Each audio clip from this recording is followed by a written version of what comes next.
The western edge of India, where the desert of Rajasthan meets the restless tides of the Arabian Sea, has always been a place of passage. Here, the wind carries the scent of spices and the salt of the ocean, and the caravans that once crossed the dry plains of Gujarat brought more than silks and ivory. They carried stories, beliefs, and ambitions that would shape kingdoms. To sleep in Gujarat's past is to drift into a land where the monsoon ruled the rhythm of life, where camels bent their necks under the sun, and sails swelled toward distant shores. The Gurjaras were not born in palaces, but in the dust of migrations and the resilience of survival. Their early presence was whispered through the plains after the fall of the great Guptas, when India fractured into many smaller states.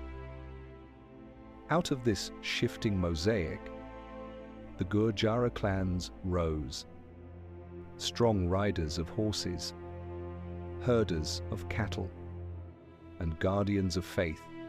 In their songs, the desert was both enemy and teacher, reminding them that kingdoms must be built as much in the mind as in stone.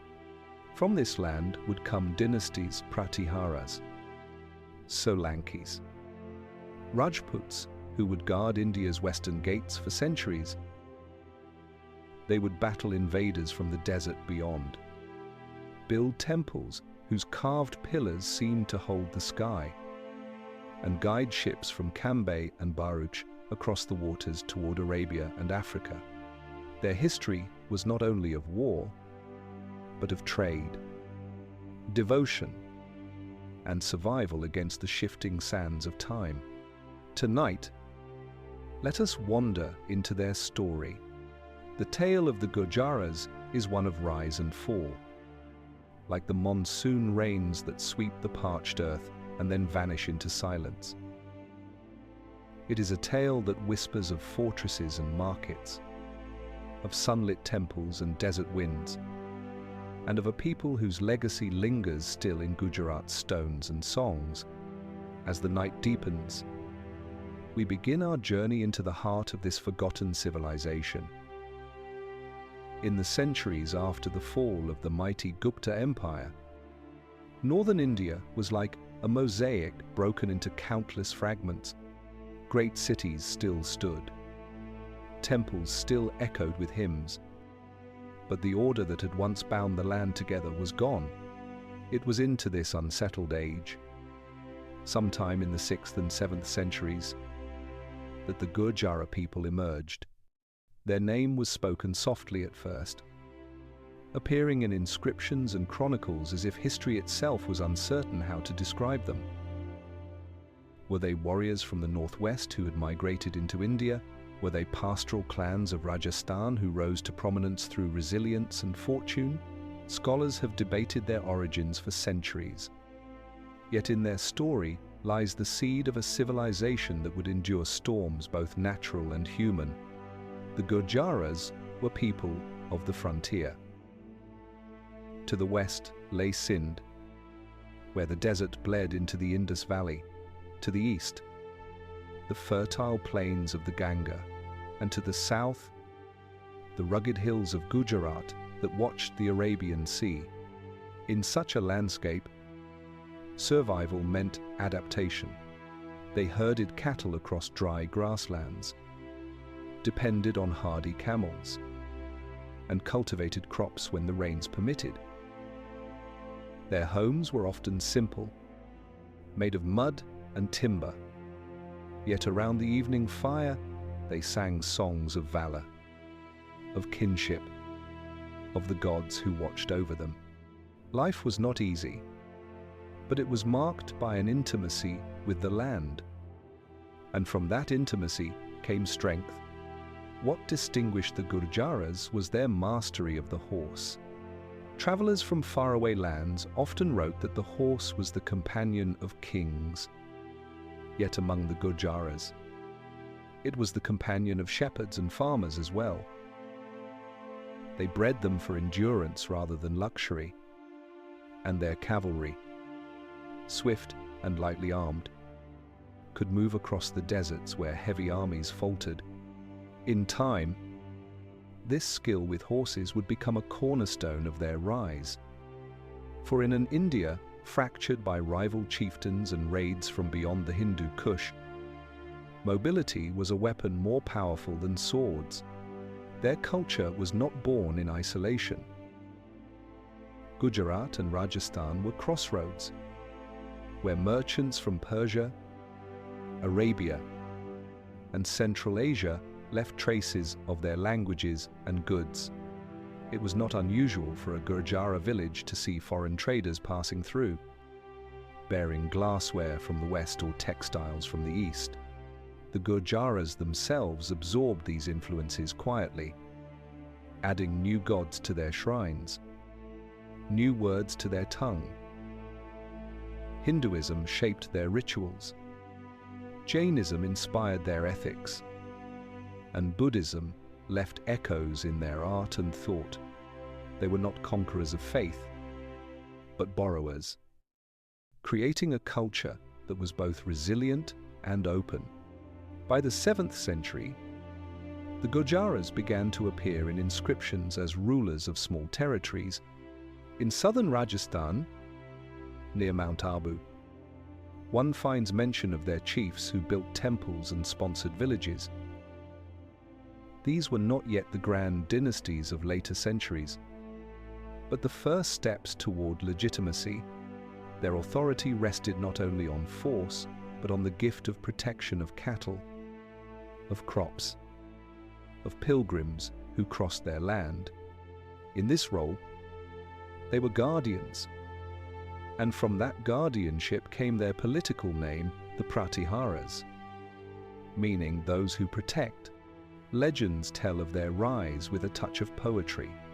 Some say that the sun itself blessed their ancestors, giving them divine right to rule.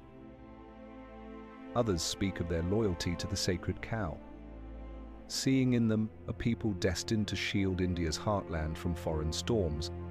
Whether these tales are history or myth matters less than the spirit they conveyed. The Gurjaras were becoming more than scattered clans. They were fashioning an identity, one that would link them to the broader tapestry of India's destiny. It is easy, as we drift into sleep, to imagine a village scene in early Gurjara times. A ring of huts under the wide desert sky, the faint glow of oil lamps, and children listening to elders recount tales of ancestors. Beyond the circle of light stretched the darkness of the desert, where jackals called and the wind carried grains of sand. The people knew they were small before the vastness of the world, yet they also knew that their endurance gave them dignity. These small, unrecorded lives formed the soil in which a kingdom would one day grow. In the centuries to come, the Gurjaras would build great fortresses and carve temples of astonishing beauty, but their roots lay in these quiet beginnings, in the resilience of herders, in the adaptability of traders, and in the courage of horsemen who rode across Rajasthan's dry plains. Their future was unwritten, yet the land had already shaped their character. Out of dust, salt, and sun, a civilization was preparing to rise. By the 8th century, the Gurjaras had begun to transform from scattered clans into a force that chroniclers could no longer ignore. Out of their early settlements and chiefdoms arose dynasties, the most powerful of which became known as the Gurjara-Pratiharas, their name meaning those who defend, was not a boast but a role, for the western frontier of India was vulnerable to waves of invasion. Beyond the passes of the Hindu Kush, Arab forces had already conquered Sindh, and the threat of further expansion hung like a shadow over the desert. It was in this crucible of danger that the Gurjara-Pratiharas embraced their destiny as defenders of the land. as warriors bound by honor. From these centuries emerged a new identity, the Rajputs, the sons of kings. Whether the Rajputs were a continuation of the Gurjaras or a broader class of warrior lineages remains debated, but in legend and in stone, their images merged. The Rajput ideal was forged in Rajasthan's dry heat courage that did not bow before stronger foes, loyalty that endured even in defeat, and pride that could turn battle into poetry. In their ballads, honor was dearer than life, and the battlefield was a stage where death could be beautiful if it was noble. The Gurjara-Pratiharas built their capital first at Ujjain, then at Kannauj, a city that became a symbol of prestige. Whoever held Kannauj could claim to be the ruler of northern India, and under the Pratiharas it blossomed with palaces, bazaars, and temples. The streets were filled with merchants from as far as Baghdad, and the clang of blacksmiths mingled with the chanting of priests. This city, perched along the Ganges, was not only a seat of power, but also a meeting ground of world's desert horsemen, river traders, scholars, and artisans all gathered within its walls. Yet beyond grandeur lay constant conflict. To the east, the Palas of Bengal pressed forward. To the south, the Rashtrakutas of the Deccan contested supremacy. The tripartite struggle among Pratiharas, Palas, and Rashtrakutas lasted for centuries, like a great chess game played with armies. Sometimes the Pratiharas triumphed, other times they faltered, but through it all they remained a shield against forces beyond India's borders. Arab chroniclers themselves recorded that their expansion eastward was halted by the armies of the Pratiharas, a reminder that while dynasties fought each other, they also preserved the subcontinent's cultural core. Temples of this era still whisper of the Gurjara spirit. In Rajasthan and Gujarat, sandstone sanctuaries rose with intricately carved pillars, their surfaces alive with dancers, gods, and floral patterns. The artistry was not merely decoration, it was devotion made visible, a reminder that the divine could be found in stone as well as in silence. Pilgrims walked barefoot through courtyards, while priests recited verses that had been passed down for centuries. To fall asleep in such a temple, under the dim glow of lamps, would be to hear both the chanting of mantras and the echo of warriors' hooves in the distance. The Rajput ethos was not limited to war. It shaped family life, where loyalty to clan was absolute. Stories tell of queens who became patrons of temples, of princes who trained from childhood in archery and horsemanship, and of poets who sang the praises of valor. In times of peace, these courts fostered music, dance, and literature. In times of war, they were transformed into citadels of defiance. The rhythm of Rajput life was thus a rhythm of contrasts, gentle artistry on one hand, and fierce defense on the other. But woven into their pride was also fragility. Honor demanded resistance, even when victory was impossible. And this sometimes led to tragedy. Ballads recount the custom of Jauhar, when women chose to perish in fire rather than fall into enemy hands, while men rode out to certain death. These acts, whether romanticized or real, reveal the weight of ideals that the Gurjara Rajputs carried. They sought not merely to live, but to live with dignity, even if it cost them their lives. As we drift further into their story, we can imagine Rajasthan's landscape during this time. vast fortresses rising from rocky hills, their battlements glowing red in the setting sun, caravans of camels trailing across dunes toward distant markets, and temples whose spires pierced the horizon like prayers in stone. The age of the Rajputs was not only about kings and battles. It was about a people who learned to weave endurance into legend, who made their deserts sing with tales of loyalty and courage. In this chapter of the Gurjara's rise, we see the outlines of a civilization that was both fragile and unyielding. The Rajputs would define not only Gujarat and Rajasthan, but the very idea of Indian resilience. Their swords may have rusted, but their songs have not.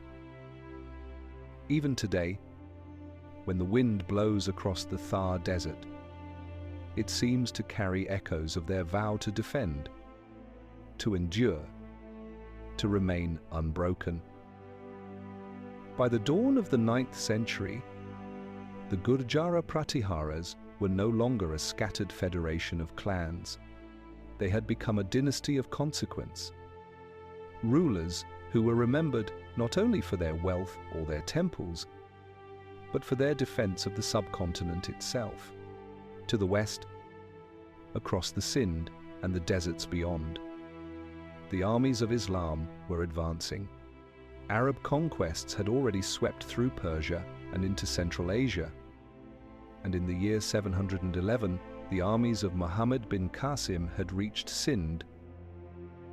For India, it seemed as if the tide of conquest might sweep ever further east, but here the tide broke against the shield of the Gurjara-Pratiharas. Chroniclers from Baghdad wrote with frustration that while the Arabs conquered much of the known world, they could not penetrate deep into India. Again and again, they met resistance from the Pratihara armies. Cavalry surged from the fortresses of Rajasthan. Archers rained arrows across desert pass, and the rugged land itself became an ally to its defenders.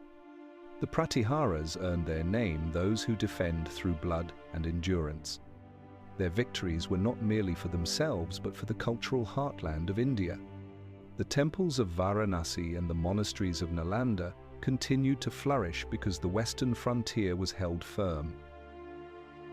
At the height of their power under King Bhoja I, the Pratiharas ruled much of northern India. From their capital at Kannauj, they looked over a realm that stretched from the Himalayas to the Narmada River, from the deserts of Rajasthan to the fertile fields of Bengal's edge. Kannauj, once contested by Pallas and Rashtrakutas, now gleamed as the jewel of the north. Poets compared its markets to oceans of wealth, its temples to mountains of piety. Traders from Arabia and China alike recorded the splendor of its streets, where ivory, spices, and silks mingled in a dazzling display. But the glory of the Pratiharas was not only in stone or commerce, it lay in their role as guardians of faith. This was an era when Hinduism, Jainism, and Buddhism coexisted, shaping the cultural mosaic of the land. Inscriptions describe how rulers donated to temples of Shiva, to Jain monasteries, and even to Buddhist shrines. To defend the land was also to defend its diversity, to preserve traditions that might otherwise have vanished beneath the advance of conquest. And yet, even as they shielded India from foreign expansion, the Pratiharas were entangled in the endless rivalry of the subcontinent. The tripartite struggle, a centuries-long contest among the Pratiharas, the Pallas of Bengal, and the Rashtrakutas of the Deccan, drained resources and fractured unity. Armies marched across plains and forests, fortresses changed hands, and cities were looted only to be rebuilt again. Victory was often temporary, but the struggle itself became the rhythm of Indian politics. Still, when we close our eyes and imagine this time, it is not only war that we see. We can picture the life of ordinary people under the Pratiharas. Farmers along the Ganges tending their fields, merchants guiding ox-drawn carts through dusty roads, monks carrying manuscripts to monasteries. In Rajasthan, Rajput warriors trained their sons in archery, while in Gujarat, traders prepared ships for the Arabian Sea. The empire was a patchwork of lives, each thread woven into the larger fabric of survival. The Pratiharas also left behind architectural marvels. The ruins of temples in Rajasthan and Madhya Pradesh reveal walls carved with celestial dancers, gods, and mythical beasts. In these stones, one feels not only devotion but resilience, a civilization declaring its identity through beauty. Even the act of carving stone was a form of defiance, a way of saying, "We are here, we endure, and we shall not be erased." Yet their shield, though strong, was not unbreakable. By the 10th century, internal weakness began to appear. Provincial governors sought independence, alliances frayed, and rivals pressed harder at the borders.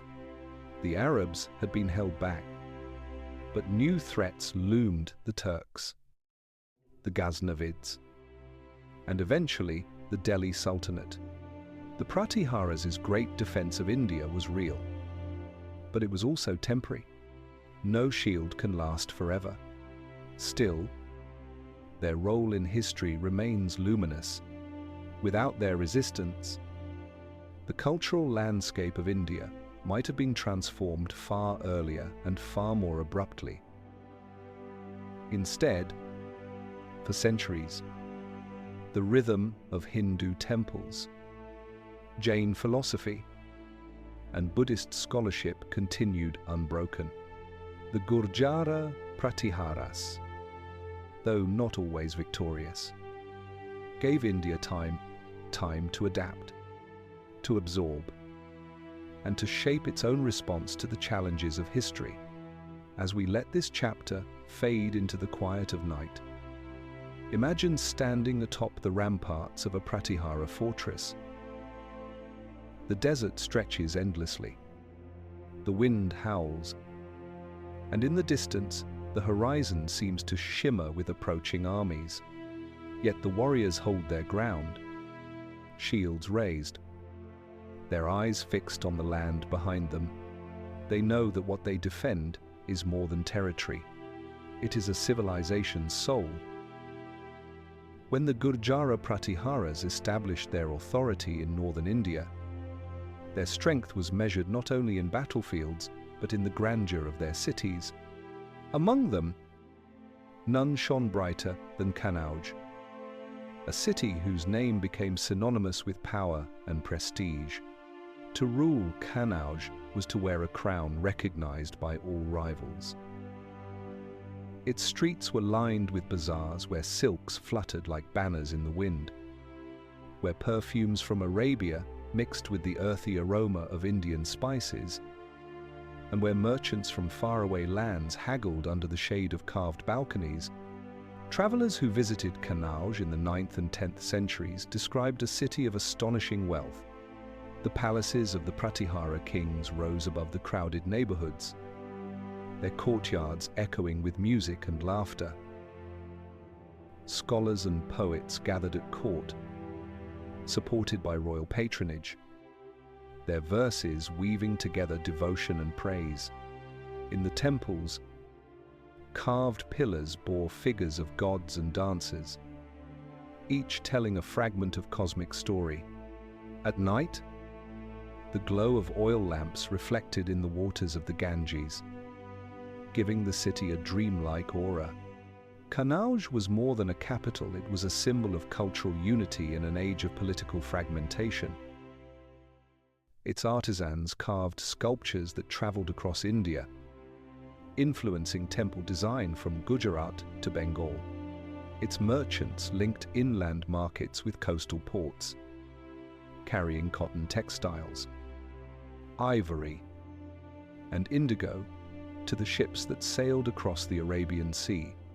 From Cambay and Bharuch, Gujarati ports flourished under the shadow of Gurjara protection, tying the desert to the ocean and the hinterland to the horizon. It is said that even in the busy heart of Kannauj, one could hear the sound of chanting from Jain monasteries, the recitation of Vedic hymns, and the quiet footsteps of Buddhist monks. This coexistence gave the city a quality of openness. To walk its streets was to encounter diversity, to see devotion expressed in many forms, yet rooted in the same soil. The temples themselves were marvels of architecture. Built of sandstone, their towers soared upward like mountains of faith, their surfaces alive with carvings of deities, mythical beasts, and floral scrolls. To stand within such a temple was to feel time itself pause, as if the gods had descended into stone. Beyond Kannauj, the Gurjara-Pratiharas fostered prosperity in Rajasthan and Gujarat. Cities like Binmal became centers of learning, where astronomers calculated the movement of stars and mathematicians explored numbers that would later travel to the Arab world. The exchange was not one-sided.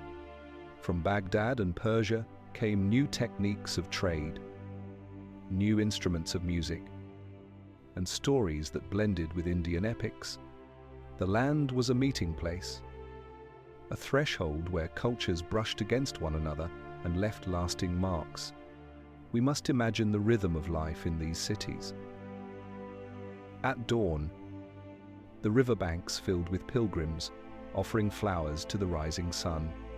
In the markets, merchants unrolled cloth dyed in brilliant indigo. Women bartered for bangles, and cooks stirred pots of spiced lentils whose fragrance drifted through narrow alleys. Children chased one another through courtyards, their laughter echoing against sandstone walls. By evening, processions wound their way to temples, accompanied by the beat of drums and the soft ring of bells. To live in such a city was to feel the pulse of civilization itself, rich, vibrant, and eternal. Yet the splendor of cities was always shadowed by the threat of war. Armies marched across the plains, and Kannauj changed hands more than once in the tripartite struggle. Its palaces were looted, its temples burned, but each time it rose again, rebuilt by those who refused to let its light die. This resilience gave Kannauj its legendary aura. Like a phoenix, it seemed destined to endure no matter how many times it was consumed by fire. The Gurjara-Pratiharas understood that their legacy would not rest solely on armies but also on art. By sponsoring temples, poets, and scholars, they wove their name into the cultural fabric of India. Even when their power waned, their cities continued to inspire. The Solanki rulers of Gujarat and later dynasties would inherit this tradition, building stepwells, sun temples, and cities that echoed the vision first nurtured under the Pratiharas. As night deepens and we drift into their memory, picture the glow of Kannauj in its prime towers, rising against the dusk, the Ganges reflecting 1,000 lights, and distant caravans arriving with goods from across the world. The city was not eternal, but for centuries it stood as a beacon of India's resilience, its wealth, and its devotion. Its splendor was the visible face of a civilization that sought not only to survive but to create beauty in the shadow of uncertainty. while the Gurjara-Pratiharas defended India's western frontier on land. Another story unfolded on the waters of the Arabian Sea. Gujarat, with its long coastline and sheltered harbours, became a gateway of India's maritime trade. If the fortresses of Rajasthan were the shield of the civilization, the ports of Gujarat were its open hands, welcoming, dealing, exchanging. Here, commerce was as powerful as armies, and merchants were as vital as kings. The port of Cambay was the jewel of this maritime world. Arab geographers of the 10th century wrote of its bustling wharves where ships from Persia, Arabia, and East Africa dropped anchor. The tide carried vessels heavy with dates, horses, and fine glassware, while Gujarati traders loaded them with cotton textiles, indigo, spices, and ivory. The sound of commerce was a constant rhythm, the creak of ropes, the cries of sailors, the calls of merchants bargaining in many tongues. To walk along Cambay's harbour was to step into a miniature world where cultures converged and coins from distant empires clinked in the same marketplace. The Gujarati coast was dotted with such towns: Bharuch, Somnath, Dayu, each with its own specialty. Bharuch had been a trading hub since Roman times, and under the Gurjaras it retained its prominence, linking India's interior to the sea. Somnath, famed for its temple, was both a religious and commercial centre, where pilgrims and merchants mingled. Dayu guarded the peninsula like a watchful sentinel, ensuring that the trade routes remained safe. The prosperity of these ports enriched not only kings but also common folk weavers in villages, potters, artisans, and caravan drivers who moved goods inland. Maritime trade shaped the culture of Gujarat in subtle but profound ways. Arab merchants, many of whom settled permanently, brought with them new customs, foods, and architectural styles. Mosques began to appear alongside temples, their domes and arches blending with Indian motifs. Over time, this fusion created a culture that was uniquely Gujarati Hindu, Jain, and Muslim traditions intertwining in a mosaic that would only grow richer in centuries to come. The wealth of trade also supported monumental works. Stepwells, or vabs, were built to store water in the arid climate. Often adorned with intricate carvings, temples rose near the coast, their spires visible to sailors as symbols of protection. The Sun Temple at Modhera and the Stepwell at Rani in Patan stand as silent witnesses to the prosperity that maritime trade had brought. Each stone whispers of a society that invested its wealth not only in war, but also in art, water, and devotion. Imagine, for a moment, the life of a Gujarati sailor.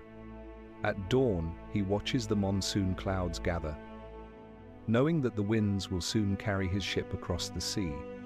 His vessel creaks as it leaves Cambay, laden with cotton bales, jars of ghee, and sacks of spices.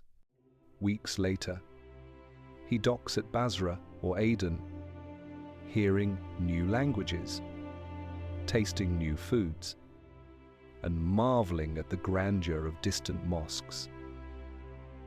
Yet he always returns, guided by the stars and the familiar rhythm of the tides, bringing stories that enrich his homeland as much as his cargo. For those who remained on land, the sea was still a constant presence, Merchants in inland towns awaited the return of caravans with goods from faraway coasts. Farmers sold cotton to traders. Women spun threads that would cross oceans. And artisans carved idols that found their way into foreign temples. The prosperity of Gujarat's ports rippled through the entire region, binding desert, forest, and river into a single economic web. Yet with wealth came vulnerability. Raiders and rival kingdoms coveted the riches of Gujarat's temples and ports. Armies occasionally swept down from the north or across the Deccan to plunder Cambay or Somnath. Still, each time the people rebuilt, driven by the unyielding pull of the sea. Trade was not a luxury, it was a lifeline. As long as the Arabian Sea opened its arms, Gujarat would continue to thrive. As night deepens, we might picture Cambay's harbour under a full moon. Ships rest at anchor, their sails furled, while lanterns flicker on the decks. The tide whispers against the shore, carrying with it the scents of cloves, pepper, and salt. In the distance, temple bells mingle with the call of a muezzin, each a prayer rising into the same sky. This was the maritime heart of the Gurjaras, a world of commerce, faith, and resilience. Beyond the fertile plains of the Ganges and the bustling ports of Gujarat stretched the rugged deserts of Rajasthan, the land that became the soul of the Rajput spirit. Here, under the relentless sun and against the shifting sands, the Gurjara clans built their strongholds. The desert was unforgiving, water scarce, crops uncertain, and travel treacherous. But from these harsh conditions arose a culture that prized resilience above all else. If Gujarat was the hand that welcomed trade, Rajasthan was the clenched fist that guarded honor. Fortresses crowned the rocky hills like guardians of eternity. Jodhpur, Binmal, Jaisalmer, Chittor, their names still echo with legend. These citadels were not merely walls of stone but living communities, housing soldiers, priests, merchants, and families within their ramparts. To see one of these forts at sunset, its sandstone glowing crimson against the desert sky, was to witness both beauty and defiance. They were statements carved into the earth. We are here, and we endure. Life within the desert kingdom followed rhythms shaped by scarcity. Wells and stepwells were lifelines, carefully guarded and shared. Camels carried grain across vast stretches of sand, linking villages that might otherwise wither in isolation. Women balanced pots of water upon their heads, walking gracefully across dunes as if the desert itself had taught them patience.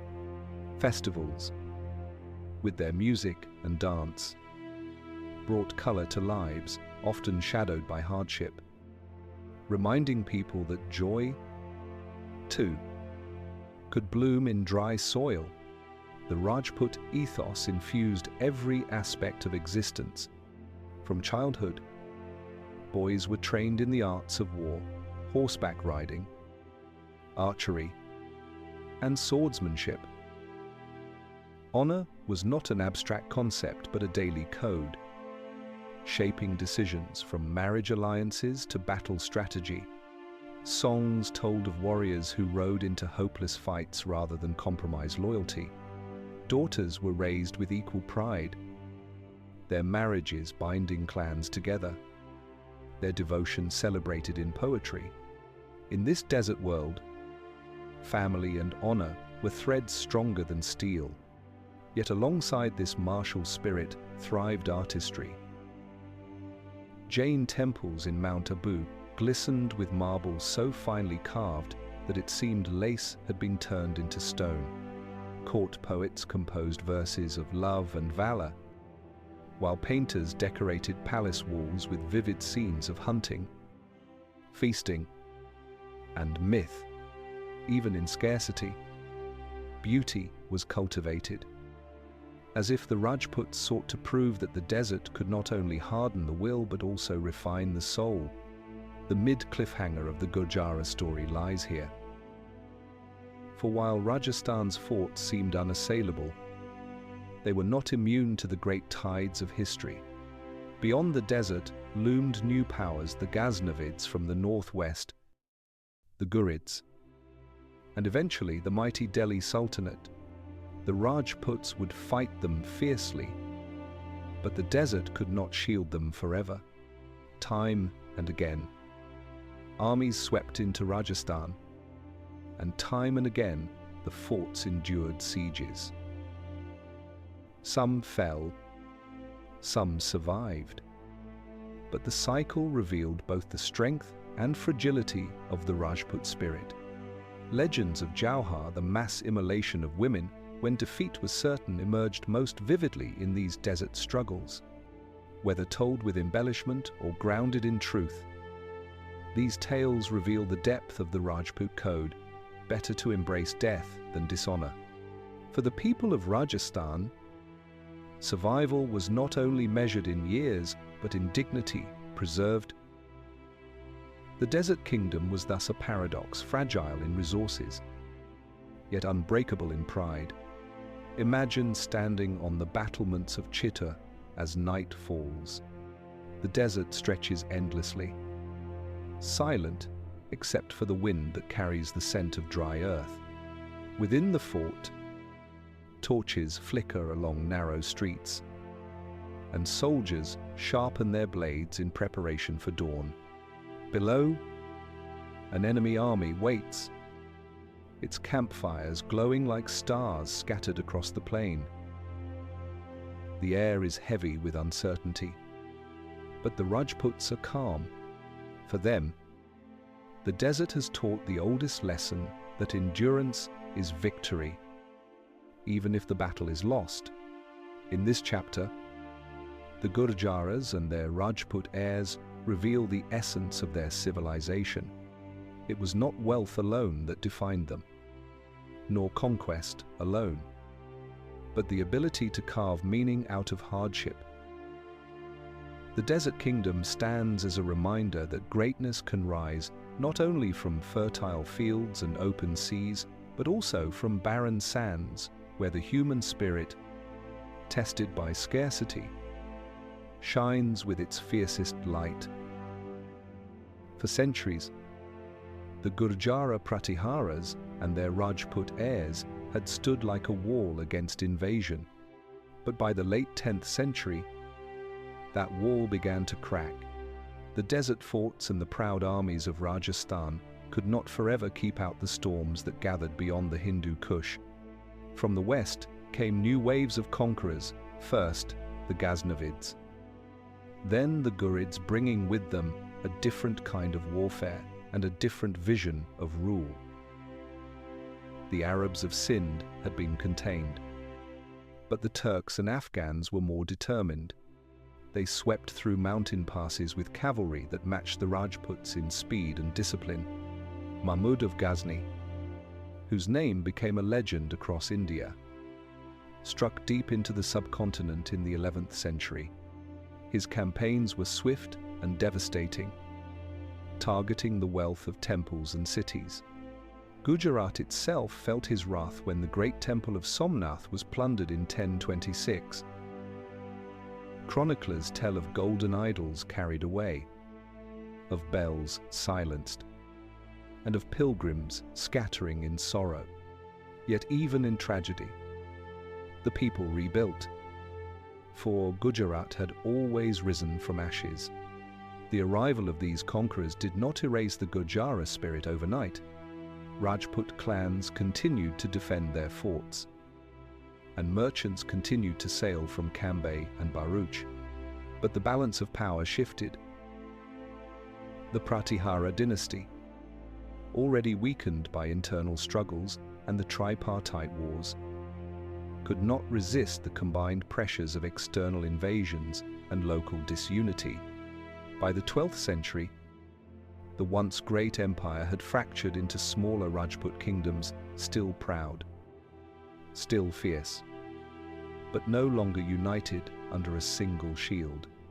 Yet the storm from the west was not only a tale of destruction, it was also a story of cultural exchange.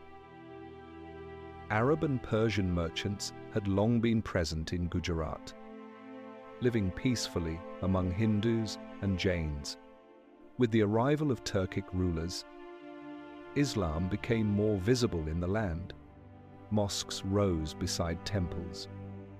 Persian words entered local speech, and Gujarati art began to absorb motifs from Islamic architecture, arches, domes, and calligraphy, blending with Hindu carvings.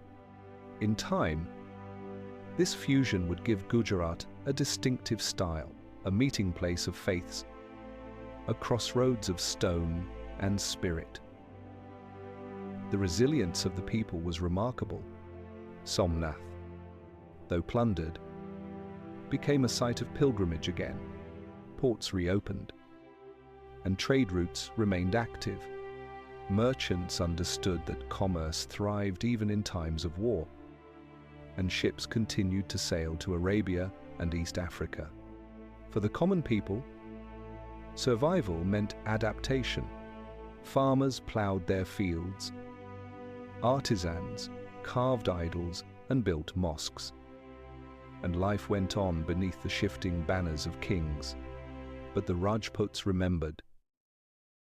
Their ballads told of battles against the Ghaznavids, of heroic stands against overwhelming odds, of queens and warriors who chose death over dishonor.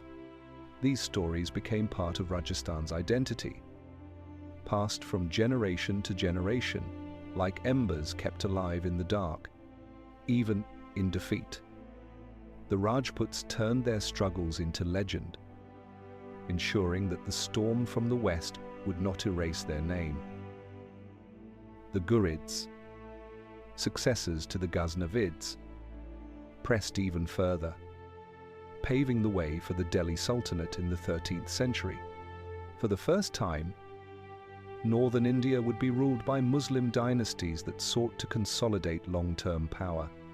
The Rajputs resisted fiercely, but the tide of history was against them. Fortresses fell one by one. Alliances faltered, and the great unity of the Gurjara-Pratiharas was now only memory. What remained was a patchwork of smaller states, each carrying fragments of the old spirit. Picture the scene at dusk on Gujarat's coast during this turbulent time.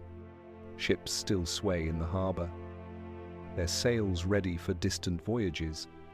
Traders bargain in markets. Priests ring bells in temples, and the call to prayer rises from new mosques. Behind this hum of daily life, however, lies the memory of raids, the unease of shifting power, and the uncertainty of tomorrow. The storm has arrived, but life endures in its shadow. The Gurjaras had once been the shield of India. Now, as foreign powers established themselves in the heartland, that shield was cracked. Yet the spirit of the people did not vanish. In their forts, in their temples, in their songs and stories, the legacy of resistance survived. The storm from the west altered Gujarat and Rajasthan forever, but it could not erase the desert's lessons of endurance, nor the sea's promise of renewal. Out of the turbulence of invasions and fractured kingdoms, a new dynasty rose in Gujarat, the Solankis, also known as the Chaulukyas. Beginning in the 11th century, they established their capital at Anhilwara Patan, and under their rule, Gujarat entered a golden age of prosperity and cultural brilliance. If the Gurjara-Pratiharas had been remembered as defenders, the Solankis were remembered as builders, creators of temples, patrons of learning, and guardians of trade. Anhilwara, Patan, described by travelers as a city of immense wealth, became the heart of this era. Wide streets, lined with bazaars, offered goods from across the known world, pearls from the Gulf, spices from Malabar, horses from Arabia, and fine cotton woven in Gujarati villages. The Solanki kings, seated in palaces adorned with frescoes and marble halls, welcomed merchants, scholars, and poets. The city thrived not only on commerce but also on devotion. It was said that the number of temples in Patan rivaled the stars, each with its own sanctum, priest, and community of worshippers. Among the marvels of this time stands the Rani Ki Vav, a stepwell built in Patan during the reign of Queen Udayamati in memory of her husband, King Bhima I, far more than a source of water. It was a subterranean palace carved in stone, with descending steps lined by sculpted figures of gods, guardians, and celestial beings. To walk down into its depths was to journey into a symbolic universe, where water and devotion met in harmony. Even today, the stepwell remains one of the finest examples of Indian architecture, a UNESCO heritage site that whispers of the Solanki vision. Equally majestic was the Sun Temple at Modhera, built under King Bhima I, facing east. Its sanctum was designed so that the first rays of the rising sun would illuminate the idol of Surya, the sun god. The temple's walls were covered with intricate carvings, gods, dancers, animals, and celestial scenes, each stone alive with meaning. In its courtyards, devotees gathered during festivals, their voices rising in hymns as the sun lit the sandstone with a golden glow. To sleep beneath its shadow would be to dream in light itself. The Solanki period was also marked by the flourishing of Jainism. Jain merchants, enriched by trade, funded the construction of exquisite marble temples, particularly at Mount Abu.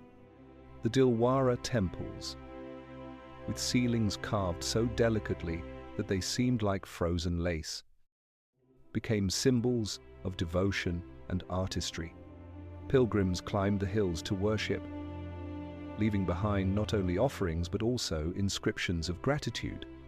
Jain scholars composed texts, debated philosophy, and preserved traditions that would endure for centuries. Trade remained the lifeblood of Gujarat under the Solankis. Cambay grew into one of the busiest ports of the Indian Ocean, described by Arab writers as unmatched in its wealth. Gujarati weavers produced textiles so fine that they were sought in Cairo, Baghdad, and beyond. Ships carried ivory, gems, and spices, returning with horses, perfumes, and glass. Caravans linked the coast to inland towns, ensuring that prosperity reached far into the countryside. The Solanki kings encouraged this commerce, understanding that wealth flowed not only from conquest but from exchange, and yet their era was not free of strife. The Solankis had to defend their kingdom against the raids of Mahmud of Ghazni and later incursions from the Delhi Sultanate.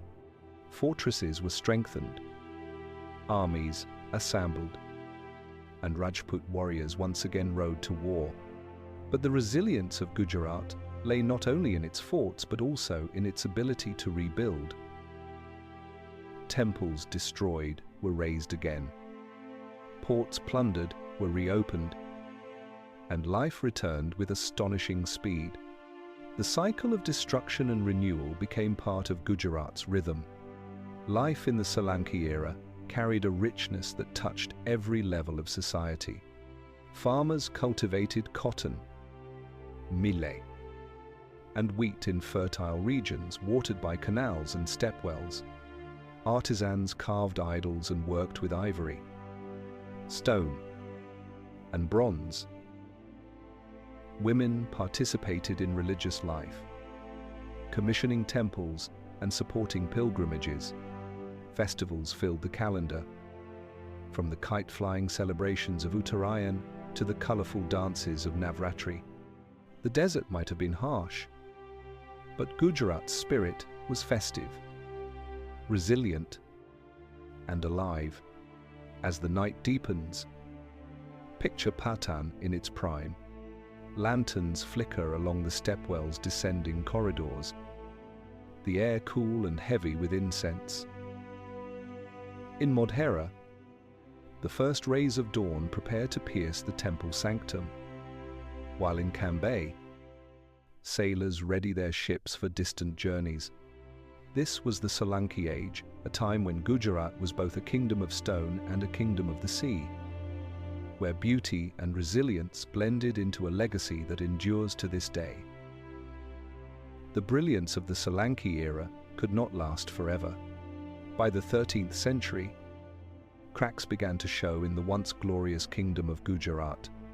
The stepwells still held water, the temples still glittered with lamps, and the ports of Cambay still bustled with ships. But beneath the surface, the strength of the dynasty waned. Internal rivalries weakened the throne, and ambitious nobles began to seek power for themselves. The once united kingdom fragmented into smaller principalities, each too preoccupied with local struggles to face the gathering storms beyond their borders. Those storms came from the north. The Delhi Sultanate, forged by the conquests of the Ghurids, was expanding its reach across the subcontinent. Armies of skilled cavalry, disciplined infantry, and powerful siege engines swept southward, their banners bearing the crescent of Islam. Gujarat, with its wealth and ports, became a coveted prize.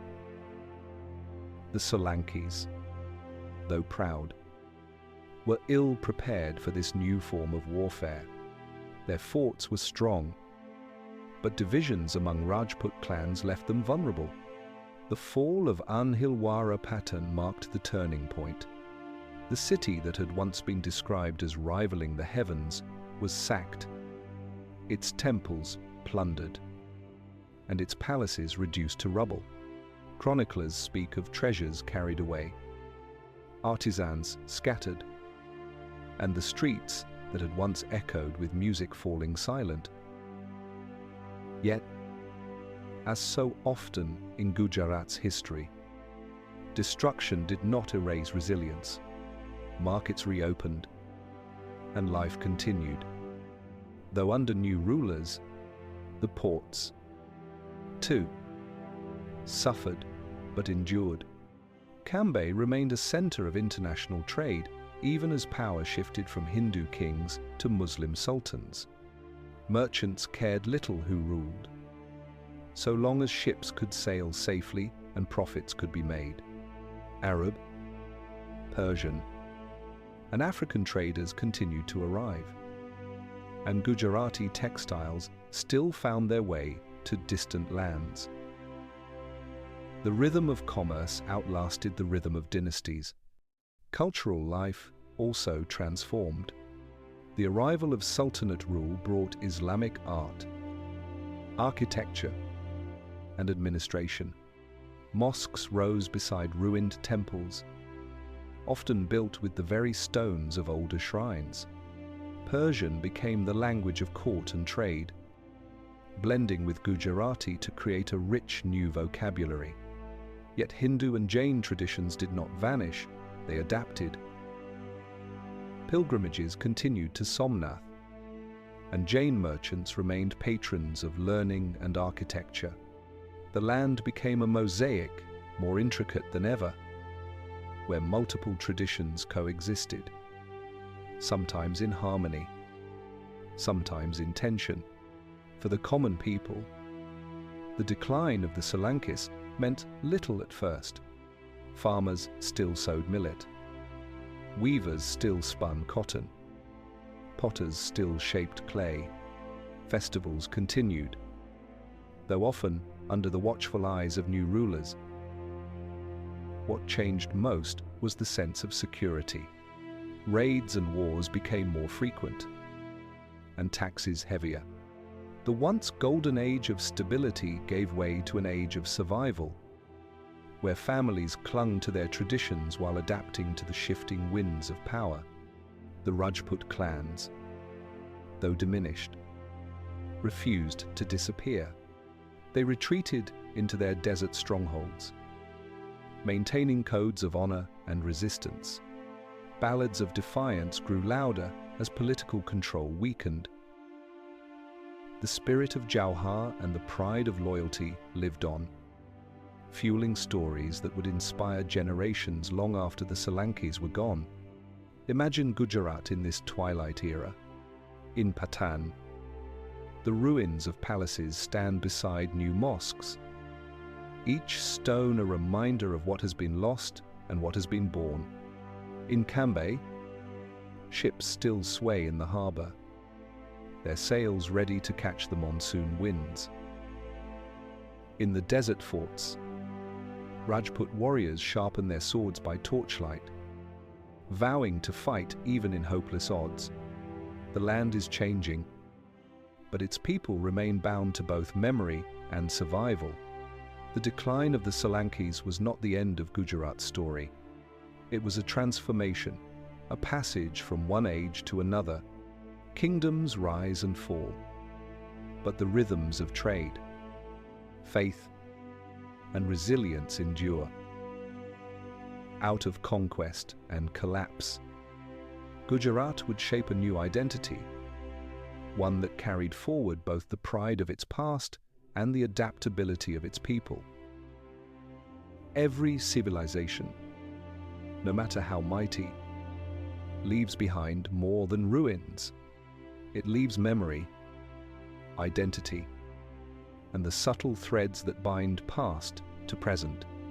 The Gurjaras, who rose from scattered clans to defend India's frontiers, to build temples of splendor, and to guide ships across the Arabian Sea, are no exception. Though their political power faded with the decline of the Solankis and the rise of the Sultanate, their legacy continues to shape Gujarat and Rajasthan to this day. Their first and most enduring legacy is resilience. The Gurjaras faced constant storms, Arab invasions, Ghaznavid raids, Ghurid conquests, and finally the Delhi Sultanate. Yet each time they rebuilt, temples were raised again, ports reopened, and life resumed. This cycle of destruction and renewal became woven into the identity of Gujarat, a people who bend but do not break. Even centuries later, when new empires came, the Mughals, the Marathas, the British, the same pattern repeated. Gujarat endured, carrying forward the spirit, first nurtured by the Gurjaras. Their second legacy lies in trade and maritime skill. By anchoring India to the Indian Ocean world, the Gurjaras turned Gujarat into a crossroads of civilizations. Merchants from Arabia, Persia, East Africa, and even China mingled in the ports of Cambay and Baruch. Gujarati textiles, known for their fineness, traveled as far as Cairo and Baghdad. Horses from Arabia and Persia were brought in, fueling both commerce and warfare. This tradition of trade never ended. It continues today, as Gujarat remains one of India's commercial engines, shaped by centuries of maritime exchange. Their third legacy rests in architecture and devotion. The temples of Rajasthan and Gujarat, from the Sun Temple at Modhera to the marble sanctuaries of Mount Abu, still stand as masterpieces of Indian art. Stepwells like Rani Ki Vav reveal not only engineering genius but also a philosophy that merged utility with beauty, devotion with survival. These monuments remind us that the Gurjaras were not merely warriors or merchants, they were dreamers who carved eternity into stone. The Rajput Code of Honor, forged in the deserts, is another lasting gift. Their ideals of loyalty, valor, and sacrifice shaped centuries of Indian culture. Though sometimes leading to tragedy, this ethos created stories that became inseparable from the identity of Rajasthan. Even today, folk songs recount the heroism of Rajput warriors, and festivals reenact their battles, keeping alive a sense of continuity with the past. Perhaps the most profound legacy of the Gurjaras is their cultural synthesis. Gujarat became a meeting place of Hindu, Jain, and Muslim traditions, rather than vanish under conquest. Each adapted to the presence of the other. Jain merchants built temples while funding mosques. Hindu kings invited Persian poets to their courts. Muslim rulers preserved elements of local custom. Out of these layers emerged a Gujarati identity that was inclusive, adaptable, and resilient, an identity still visible in the region's art, architecture, and language. And finally, there is the legacy of memory itself. Though the Gurjaras no longer rule, their name survives in villages, in clan identities, and in folk traditions. In Rajasthan, families trace their lineage back to Rajput ancestors who fought under Gurjara banners. In Gujarat, the stories of ports, stepwells, and temples remain tied to the Solanki kings. Even in the ruins, people see not just loss, but continuity, a reminder that the land holds the echoes of its past. Imagine, in this final vision, the landscape of Gujarat as the sun sets. The waves lap gently against Cambay's shore, as ships prepare once more to sail with the monsoon. Farmers return from the fields, their footsteps crunching on dry earth. In Patan, pilgrims descend the steps of Rani Ki Vav, their lamps casting soft light on ancient carvings. In Rajasthan, the wind sweeps across Chittor's fortress walls, carrying with it echoes of Rajput vows. The Gurjaras are gone as rulers, but their spirit lingers in every stone, every song, every story. Their rise and fall remind us of the rhythm of history, that kingdoms may vanish, but the human will to endure, to create, and to remember does not. The Gurjaras lived in deserts and by the sea, in forts and in markets, in temples and in stepwells. They faced conquest, but they also faced the future, leaving behind a legacy vast enough to outlast empires. History is often told as the story of battles and kings, but when the dust settles, what remains are the quiet rhythms of life. For Gujarat and Rajasthan, the legacy of the Gurjaras is not only in chronicles but also in the whisper of the monsoon, in the silence of the desert, and in the stones that still stand against time. The monsoon was always the heartbeat of this land. it came suddenly, after months of heat and drought, bringing clouds that darkened the horizon and rains that turned dust into green. Farmers prayed for its return, merchants timed their voyages by its winds, and poets compared its arrival to the blessings of the gods. The Gurjaras, who rose and fell with the seasons of history, lived by the same rhythm. Their temples rose like mountains against the sky. Their ports thrived on the ocean's tide, and their forts endured like rocks in the sand. The desert, too, shaped their spirit. Its silence taught patience. Its harshness demanded resilience, and its beauty inspired pride. In every ballad of Rajput valor, one hears the desert's voice, unyielding, eternal.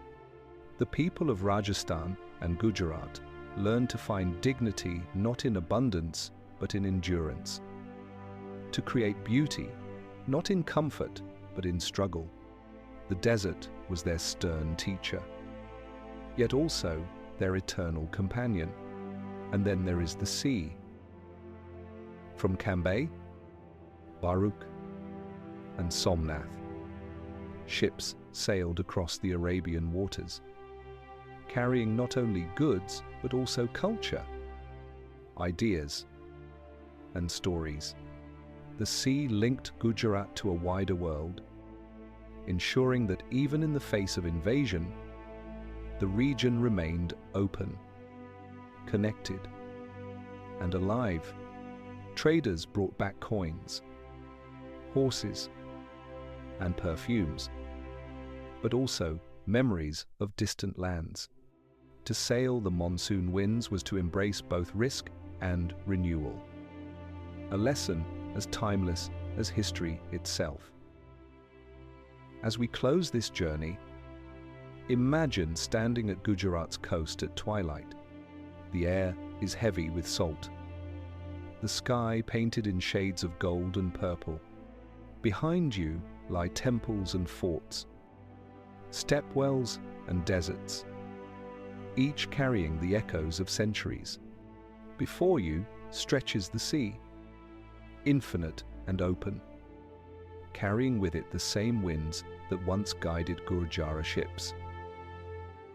The story of the Gurjaras may have ended as a political power, but their spirit lives on in the resilience of the people, in the songs of the desert, and in the eternal cycle of the monsoon. Tonight, as the waves lap softly against the shore, let their story drift into silence. The rise and fall of the Gurjara civilization is not just history, it is a reminder that even in loss, there is renewal, and even in endings, there are whispers of beginnings.